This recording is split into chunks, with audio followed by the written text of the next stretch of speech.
80.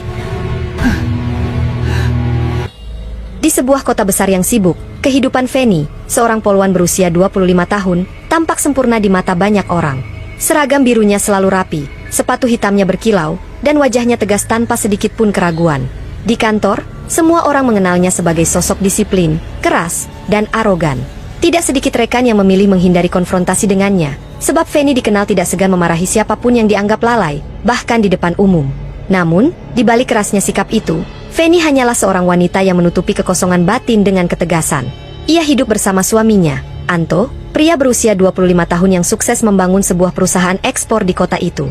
Anto adalah kebalikan dari Fanny, lembut, sabar, dan tenang. Sifatnya yang menenangkan seringkali menjadi penyeimbang bagi karakter Fanny yang meledak-ledak.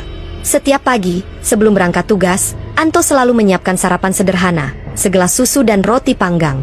Fanny seringkali hanya memakan setengahnya sambil menatap layar ponselnya, membaca laporan dinas. "Sayang, kamu makan dulu yang benar.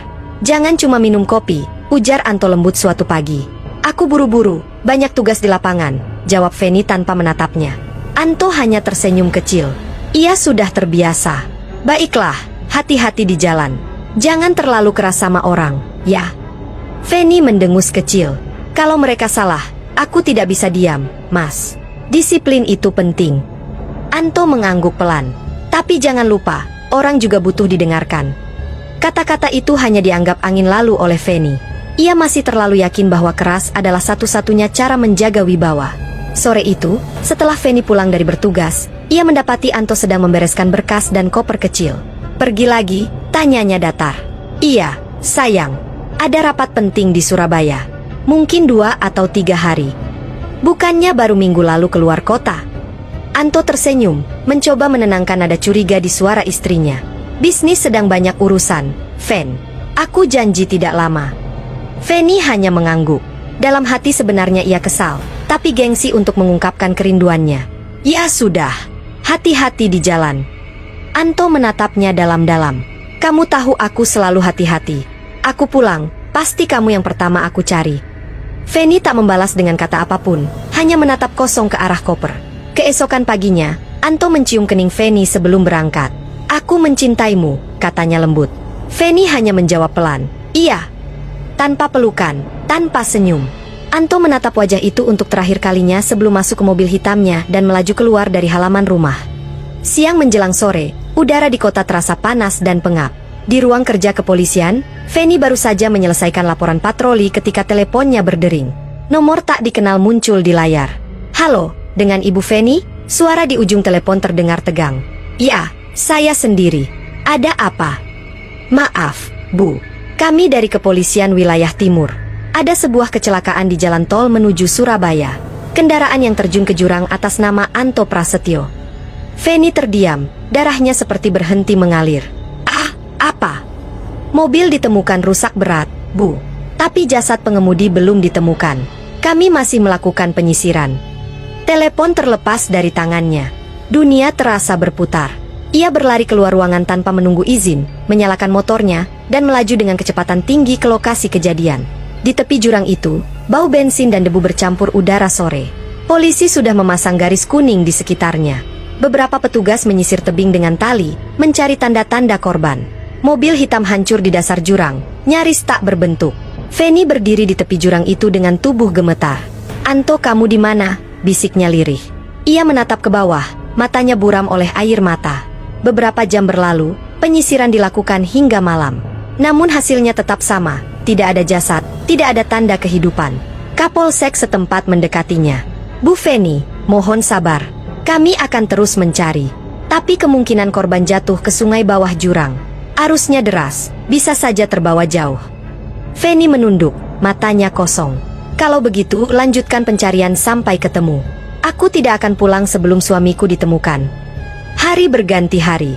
Tim SAR terus bekerja, namun hasilnya nihil. Mobil yang rusak parah diangkat, tapi Anto tidak pernah ditemukan.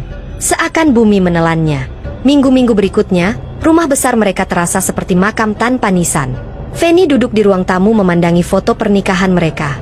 Ia baru menyadari betapa jarang dirinya tersenyum di foto itu, selalu tampak kaku, bahkan di hari paling bahagia dalam hidupnya. Ia memegang cincin pernikahan mereka, berbisik pelan. "Kenapa aku tidak pernah bilang aku mencintaimu, Mas?" Setiap malam, ia terbangun oleh mimpi buruk. Suara Anto memanggilnya dari dalam jurang, suara kaca pecah, dan aroma bensin yang menyengat. Ia menjerit dalam tidurnya, lalu menangis sendirian di ruang gelap. Waktu berjalan perlahan. Hari berganti bulan, bulan berganti tahun. Orang-orang di sekitar mulai menyarankan agar Feni ikhlas dan melanjutkan hidup. Tapi bagaimana bisa, jika tak ada jasad yang bisa dimakamkan? Kalau dia mati, aku ingin lihat tubuhnya. Tapi kalau dia hidup, kenapa dia tidak pulang? Begitu gumamnya berulang kali. 5 tahun pun berlalu. Rambut Feni kini sedikit lebih panjang, matanya tidak setegar dulu. Ia masih bertugas sebagai polwan, namun sikap keras dan arogan yang dulu melekat kini mulai terkikis.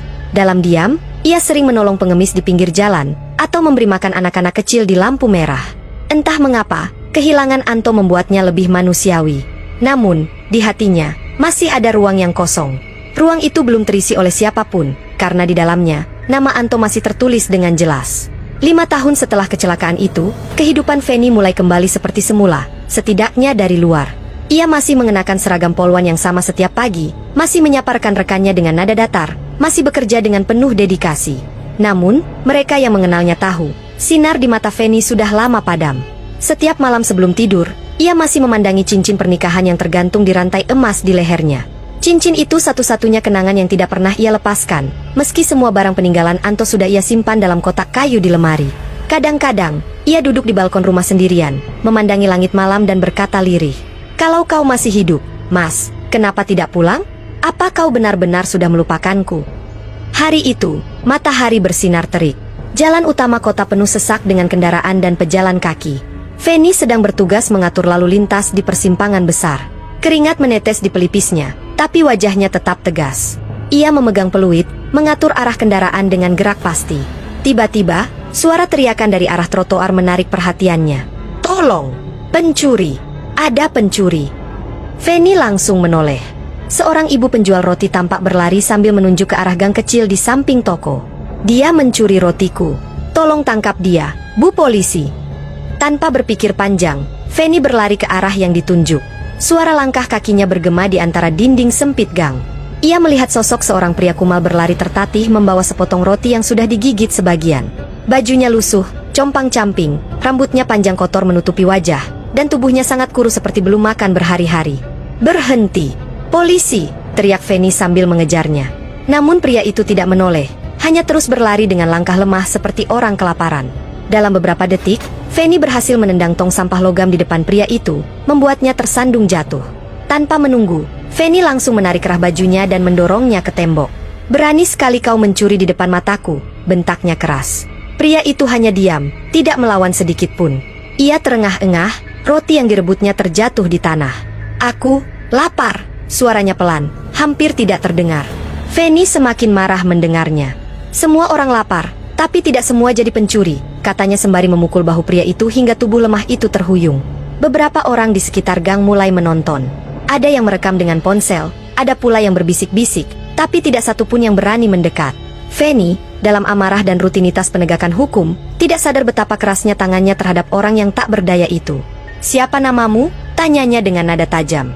Pria itu diam. Feni menatap tajam. "Aku tanya siapa namamu." Pria itu menunduk, rambut panjangnya menutupi wajah.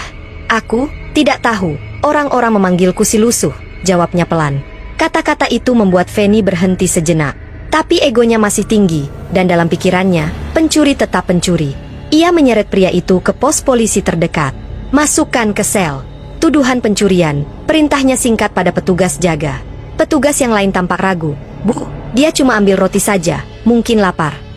"Perintah saya jelas, tahan dia," potong Feni dingin. Pria itu hanya menunduk, tidak berontak, tidak membela diri. Saat dibawa masuk ke dalam sel, Feni sempat menatapnya sekilas. Ada sesuatu yang aneh, entah apa, tapi ia merasa jantungnya berdebar tanpa sebab. Namun, ia segera mengabaikannya dan keluar dari kantor. 2 hari berlalu. Hujan turun deras sore itu. Feni sedang menandatangani beberapa berkas di ruang kerjanya ketika pikirannya tiba-tiba melayang ke sosok pemulung yang ia tangkap. Entah mengapa, wajahnya terus muncul dalam benak Feni, meski ia bahkan belum benar-benar melihat wajahnya jelas karena tertutup rambut panjang dan kotor. Perasaan aneh itu membuatnya gelisah. Akhirnya ia memutuskan datang ke sel tahanan untuk melihatnya.